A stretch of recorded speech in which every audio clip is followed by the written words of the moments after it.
quenelplus.com.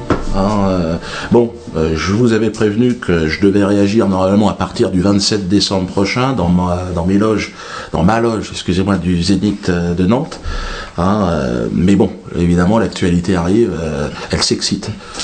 Plus j'approche de cette tournée qui s'annonce triomphale, plus évidemment en face, ils sont pas contents. Il y a un mal ancien et perfide qui transporte à travers les siècles la détestation du peuple juif. Un mal qui est encouragé aussi parfois par des groupes politiques et notamment sur Internet. Cela se fait souvent sous couvert d'antisémitisme et de la haine d'Israël. Il y a aussi la menace terroriste qui, au-delà de ce climat détestable, ajoute le risque d'actes dirigés contre les symboles de la communauté juive et contre nos compatriotes juifs. Les drames de Toulouse ou de Bruxelles en ont été les manifestations les plus effroyables. Et nous entendons l'inquiétude de nos compatriotes de la communauté juive. Et je veux leur dire, à travers vous, comme j'ai déjà eu l'occasion, malheureusement, de le faire déjà, parce que je sais que beaucoup pensent à partir, qu'il y a une inquiétude, qu'il y a un doute sur la capacité de la France à les protéger, que la France, sans les Juifs de France, ne serait pas la France. Et c'est ce message de protection que nous devons leur adresser pour réduire cette menace qui pèse sur tant de nos concitoyens. Bien sûr, il y a le rôle des forces de l'ordre et de la justice. Bien sûr, il y a les mesures que le gouvernement va prendre, et nous l'avions pris il y a d'ailleurs quelques jours avec la création de cette délégation interministérielle qui est renforcée avec plus de moyens, parce qu'il y a un travail tout à fait considérable à faire dans la société. Et je veux en dire là, les responsables publics, bien sûr, ils le font. Le gouvernement, à travers l'action de l'État de droit. Mais moi, j'en appelle de nouveau à une mobilisation de la société. Je ne vous cache pas que j'ai été étonné que cet acte, c'est-à-dire on a violenté une femme, on a agressé un couple parce qu'ils étaient juifs et donc parce qu'ils devaient avoir de l'argent, n'ait pas suscité une plus grande indignation. Il y a des années, il y aurait eu des dizaines de milliers de personnes dans la rue. J'ai été étonné que la presse n'en ait pas fait davantage sa une. J'ai été étonné que les intellectuels des forces de notre société ne se soient pas davantage indignés. Et c'est un cri d'indignation dont nous avons besoin. Je l'évoquais dimanche dernier, le très beau film Les Héritiers, qui par un hasard absurde se déroule au lycée Léon Blum de Créteil, où des enfants qui sont en difficulté scolaire apprennent tout simplement ce qu'a été la résistance et la Shoah à travers un travail pédagogique, à travers une rencontre avec un ancien déporté. Voilà ce que nous devons faire. Et c'est un appel à une rébellion de la société. Comment a pu-t-on laisser faire de tels actes? Comment de tels propos peuvent être prononcés? Je me rappelle, et je l'ai rappelé dimanche, quand j'ai engagé le combat contre M. Mbala, je n'ai pas été suffisamment soutenu. Et regardez ce qui se passe sur Internet, regardez les accointances entre les extrêmes qui combinent et qui vont à l'antisémitisme. Et c'était une rébellion de la société, parce que nous ne pouvons pas accepter, dans la France des droits de l'homme, dans cette France qu'on célébrait ce matin, quand j'étais à Prague, célébrant la rencontre entre Mitterrand et Havel. C'est un mouvement d'indignation. Oui, il y a le droit, oui, il y a la justice, oui, il y a le rôle des forces de l'ordre, mais c'est toute la société qui doit dire non à l'antisémitisme et au racisme.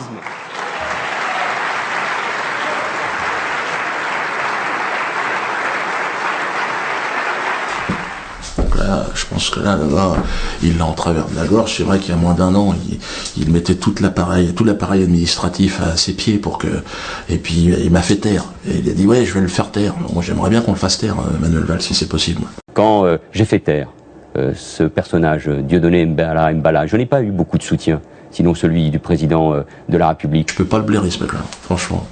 Mais bon, c'est mon problème, ça n'a rien à voir avec le sujet. Ce que je peux proposer à tous ceux qui nous écoutent, donc, c'est de venir le 27 à Nantes et de me poser des questions, donc ce jour-là, quenelplus.com, et je vais répondre à toutes les questions, parce qu'il y en a un paquet. Mais là, il y a une urgence. Vous savez que ce matin, à 6h30, les flics sont venus chez mon avocat. Oui, ils l'ont serré. Ils ont mis les bracelets, ils l'ont amené et ils lui interdisent maintenant de bosser. Donc là, je suis arrivé à un moment donné, je veux dire, si j'ai plus de personnes pour me conseiller, pour me défendre, comment je vais faire? Donc je sens qu'il y a un truc qui se prépare qui est pas simple. Mais il est là, il a réussi à venir, là ils l'ont relâché. Donc pour l'instant, il est question qu'il envoie à Cayenne. C'est pas en Cayenne ou à Guantanamo, mais moi j'ai eu peur quand il est arrivé. Viens François. Donc, alors je suis pas un égorgeur, hein, mais c'est vrai qu'il a la tenue. C'est vrai qu'on pourrait penser que. Non. Donc François, raconte un peu ce qui s'est passé. Ce qui s'est passé, effectivement, je crois que M. Valls ce soir a fait une intervention à la télévision pour expliquer que la police et la justice font leur travail. J'en sais quelque chose, puisque la police est venue chez moi à 6h du matin pour m'interpeller sur les ordres d'une juge d'instruction qui s'appelle Sabine Kéris et sur les ordres d'un deuxième juge d'instruction qui s'appelle Cyril Paco. Alors, ces policiers m'ont donc interpellé. Ils m'ont conduit au palais de justice de Paris pour être déféré devant ces deux juges d'instruction sur des infractions imaginaires. Donc, vol de dossier au prétendu conseil de discipline régional. Donc, je suis poursuivi pour cette action, avoir consulté le dossier. Ils appellent ça un vol de dossier. Et puis, pour violence sans ITT sur avocat, c'est 90 € d'amende. Une contravention de 90 € d'amende. Donc, interpellé, conduit au commissariat de police, enfermé dans une cellule pendant 3 heures, et au bout de 3 heures, on m'a passé les menottes, on m'a amené au cabinet du juge d'instruction, et on m'a retiré les menottes uniquement lorsque j'étais devant ces deux juges d'instruction, Sabine Kéris et donc Cyril Paco. Alors, ils m'ont mis en examen pour ces faits, ces infractions imaginaires. Ils m'ont placé sous contrôle judiciaire, c'est-à-dire que je n'ai pas le droit de rencontrer le faux président du conseil de discipline, François Detton, ancien maire socialiste de Montmorency, pas le droit de le rencontrer. C'est-à-dire que je n'ai pas le droit d'aller à l'ordre des avocats, par exemple. Parce que si je le rencontre, je l'aurais rencontré, j'aurais violé les obligations du contrôle judiciaire, je serais jeté en détention provisoire. Ah mais on en est là, on en est là. Donc contrôle judiciaire, et surtout, dans le cadre du contrôle judiciaire, ces deux juges d'instruction, donc Sabine Kéris et Cyril Paco, m'ont interdit l'exercice de la profession d'avocat. Ils n'ont pas ce pouvoir, la loi leur interdit de prendre ce genre de disposition. La dernière fois qu'un juge d'instruction a interdit, dans le cadre d'un contrôle judiciaire, à un avocat d'exercer sa profession, ça remonte au moins à 20 ou 25 ans. Et à la suite de cette opération qui avait fait scandale, on a modifié la législation pour bien faire comprendre aux juges d'instruction qu'ils n'ont pas le droit d'interdire à un avocat d'exercer sa profession. On en est là. Je fais appel, mais il va falloir attendre 3 semaines, 4 semaines, puisque nous sommes en période de vacances, et donc je ne peux pas travailler dans ces circonstances du jour au lendemain. Toutes les personnes pour lesquelles j'interviens sont privées de leur avocat sur un acte illégal commis par une juge d'instruction qui s'appelle Sabine Kéris et un deuxième juge d'instruction qui s'appelle Cyril Paco. Toute cette opération est montée par le procureur de Paris, monsieur François Molins, qui est originaire de la région de Perpignan. Et justement, ces procédures disciplinaires ont été engagées par des avocats qui sont ses amis, et qui sont originaires également de Perpignan. La boucle est bouclée. Je crois que aujourd'hui, c'est pas le club des 5, c'est le club des 3 ou 4. Et c'est la dictature, c'est la chasse aux avocats. On revient à ce qui s'est produit sous le régime de Vichy. Ou plus précisément, nous sommes dans un régime de Vichy inversé. Alors, je suis encore donc dans le cadre du contrôle judiciaire qui a été placé sur ma tête. Je n'ai pas le droit de rencontrer François Detton, sauf pour me rendre au conseil de discipline où il prétend me juger. Je ne sais pas si tout le monde comprend bien la situation tout à fait exceptionnelle et anormale qui se produit. Je suis mis en examen frauduleusement, je suis placé sous contrôle judiciaire frauduleusement, je suis en interdiction d'exercer la profession d'avocat sur la demande de François Detton, et ce personnage, un faux président, prétend me juger le 16 décembre prochain. On y vient. Donc je suis convoqué le 16 décembre 2014 à 8h30 du matin pour un nouveau faux conseil de discipline présidé par, bien évidemment, le dénommé François Detton. Et il y a aussi Josine Bitton, que je n'ai pas le droit de rencontrer, mais qui va venir siéger au conseil régional de discipline. Josine Bitton qui m'a déjà radié frauduleusement en 2008. Alors cette affaire va se dérouler bien au Palais de Justice de Paris. C'est au 4 à 10 boulevard du Palais, 75 001 Paris. Et la salle d'audience, c'est la salle Jean Vassogne. C'est une salle d'audience qui a été prêtée par la première présidente de la Cour d'appel de Paris, qui s'appelle Madame Chantal Arens. Normalement, dans le règlement intérieur du pseudo-conseil régional de discipline, les audiences doivent se tenir soit à la maison des avocats du barreau de Paris. Le bâtonnier de Paris ne veut plus donner de salle d'audience parce qu'il sait que les actes d'installation de ce pseudo-conseil de discipline sont frauduleux, il ne veut pas être complice d'un crime, ou les audiences peuvent se tenir aussi également au Conseil national des barreaux, 22 rue de Long à Paris. Pareil, le président du Conseil général des barreaux, national des barreaux, ne veut plus donner de salle d'audience. Alors ils ont trouvé la bonne idée. Monsieur François Vedéton est un ami de Madame Chantal Arens.